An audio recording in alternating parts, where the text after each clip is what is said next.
Hey, it's Sam from Sugar Spun Run, and today we are making double chocolate chunk cookies. All right, these are an intensely chocolatey cookie. I have a lot of chocolate cookie recipes on the blog already, but this one is a little bit special in that it's thicker than my average cookie, but not super thick, not like the bakery style chocolate chip cookies I shared.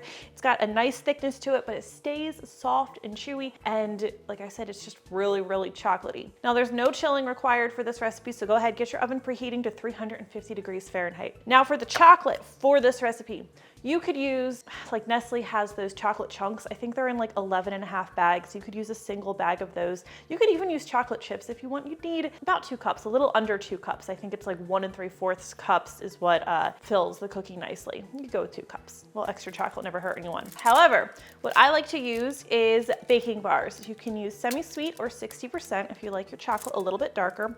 And I'm going to go ahead and chop this up into pieces. And while you can really make whatever chocolate you have on hand work, I really like to use the chocolate baking bars because we're going to have a nice variety of shape in the chocolate. You're going to have larger pieces. I'm just going to cut this kind of like chop it in a mincing fashion.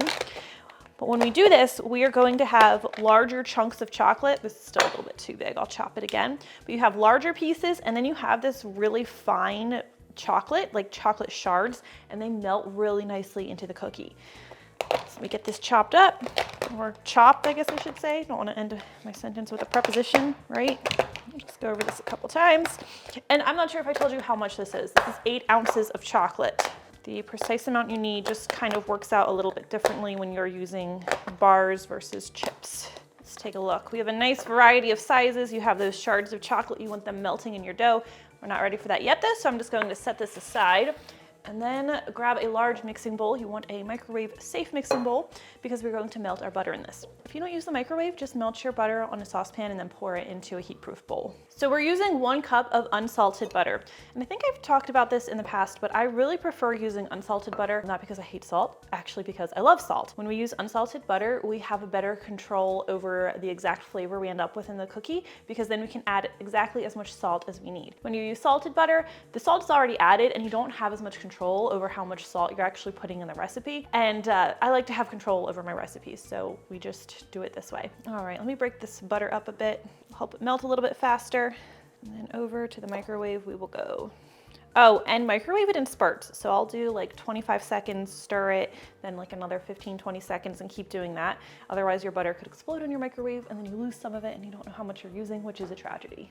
All right, once your butter is melted, or at least 90% melted, we're going to add our cocoa powder. I love using Dutch cocoa with this recipe. It's going to give you a richer, more intense flavor. This is a 1/2 cup, which is 50 grams.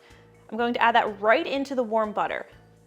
Now, sugar, you never add to warm butter. Cocoa powder, actually, you do want to add it to the warm butter. We're going to whisk that right in. This is going to help bloom the cocoa a bit and really develop that chocolatey flavor, give us a really nice chocolatey base to start working with.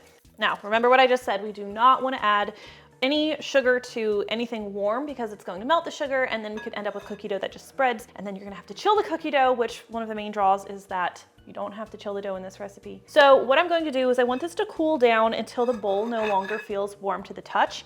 And this should only take a couple minutes if it isn't already nice and cool once you're done. You could actually touch the batter and make sure that doesn't feel warm to the touch. You do not want to add sugar to warm liquid. All right, once our chocolate is no longer, or our chocolate butter is no longer warm to the touch, we can add our sugar. We start with 1 cup of granulated sugar. That's 200 grams of granulated sugar.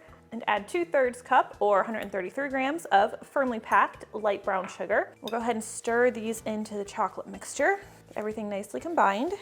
And the dough is going to get pretty stiff once we get to adding the dry ingredients, but I think it's totally doable by hand. So it's nice that you don't need to, whip out your mixer for this one. Next up, we'll add our eggs. You want 2 large eggs for this recipe. Pull them over to me. And you want them to be room temperature. Eggs that are not room temperature you run the risk of shocking the dough a little bit, and then it's just not going to combine as nicely. So there's 1, number 2. We're also going to add 1.5 teaspoons or 1/2 tablespoon of vanilla extract. We'll stir everything together. All right, we're going to set this aside and grab ourselves a medium-sized mixing bowl. For our dry ingredients, we start with 3 cups or 375 grams of all-purpose or plain flour. Add a teaspoon of baking soda and a half teaspoon of baking powder and a teaspoon of just regular table salt. I found my teaspoon there. Okay, so my whisk. Whisk everything together. You want those leavening agents and salt nicely distributed into the flour. And then we'll gradually add this to the wet ingredients. And I like to do this in like 3 or 4 parts. And as I mentioned earlier, this dough does get to be a pretty stiff dough, which is intentional because I wanted this to be a thicker cookie. Thicker, but still nice and soft and chewy. Add all of your flour at once. What's going to happen is the dough is going to be dry and crumbly, and you're going to say, it's too much flour, but it's not. You just have to be patient. So long as you're measuring your flour properly, which it should be with a scale, it should always incorporate well into the dough. If it's not, it was probably just added too quickly. And you can still work around that and get it worked in. It's just a little bit more of an arm workout. Now, I do not chill this dough, and that's a huge perk of it, but you can chill it. So if you want to make it in advance, you can cover it and keep it in your fridge for up to 3 days. Now we're going to cut out some of this on editing just because you don't need to watch me spending all this time incorporating the dry ingredients, but it is taking me a fair bit of time because I am patiently working to get everything incorporated, and as the dough gets more and more stiff, it's just more difficult to do. Once there are no flour streaks remaining, we can add our chocolate, the best part. Good thing I remembered it. First time I filmed my chocolate cheesecake video, forgot to add the chocolate. Had to make it again. So sometimes my brain is just not working. It can happen when you have a baby that doesn't sleep through the night. I want all those shards in there. Oh yeah. Look at this.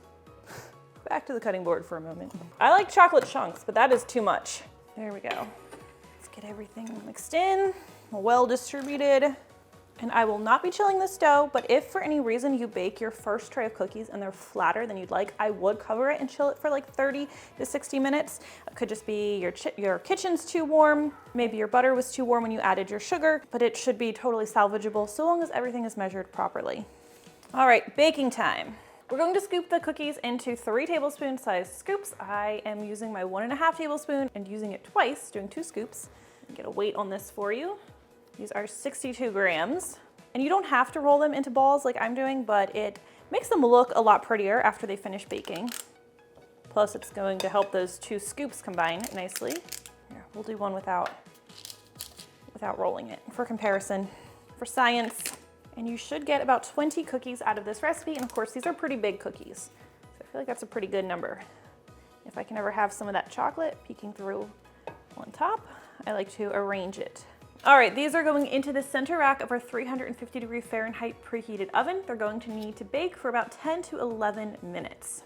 All right, now while the cookies are still warm from the oven, something I like to do that's a little bit extra is if they're not perfectly round, then I just take a pair of spoons and gently tuck in any edges. But since we've rolled them, they all turned out nice and pretty round. All right, now another thing that I like to do is I like to take a measuring cup, something flat surface that's clean, and gently press down the surface of each cookie to make the top flat. Just wipe off any chocolate. Now I am doing this very lightly just to make like a flat surface. It is not necessary. You can skip this, though if you did chill your cookie dough, your cookies probably aren't going to spread as much, so you will have to do this step. But the reason I like to do it is because it's going to compress the cookies a little bit. It makes them more dense and more chewy. We're not flattening them, we're just giving them enough of a nudge that the surface is flat. Like think if you were making one of my other cookie recipes where we want to put icing on top, except we're not putting icing on top. Very lightly, but it makes them even chewier. Like I said, more dense. And here you can see the cookie that we didn't round. It's just not as pretty. Okay, now if you baked your cookies properly, at 10 minutes, the edges should be set, but the centers might seem slightly underdone. This is ideal. We're going to let the cookies cool on the baking sheet for at least 10 minutes to help them finish up the baking process. That way when they're cooled, they are perfectly baked. If you tried to move them now, they'd be a little bit fragile and could even break. And if you were to bake them all the way in the oven, unfortunately the next day they can be dry and crumbly, and we want a soft, moist, chewy cookie. So we're just gonna have a little patience. It's not easy for me either. Once they have cooled, you can go ahead and dig in. And I'm gonna break into one of these so you can see how nice they look inside. Oh yeah, it's chocolatey. And that is how you make these double chocolate chunk cookies. And believe it or not, they taste just as good once they've completely cooled as they do nice and warm. And I don't say that lightly. I hope you enjoyed today's recipe. Make sure to check out some of my other chocolatey favorites. My chocolate cake comes to mind because I just made that for my son's birthday. So If you try it, this or the cake, let me know what you think. I always love hearing from you. Thank you so much for watching, and I'll see you next time.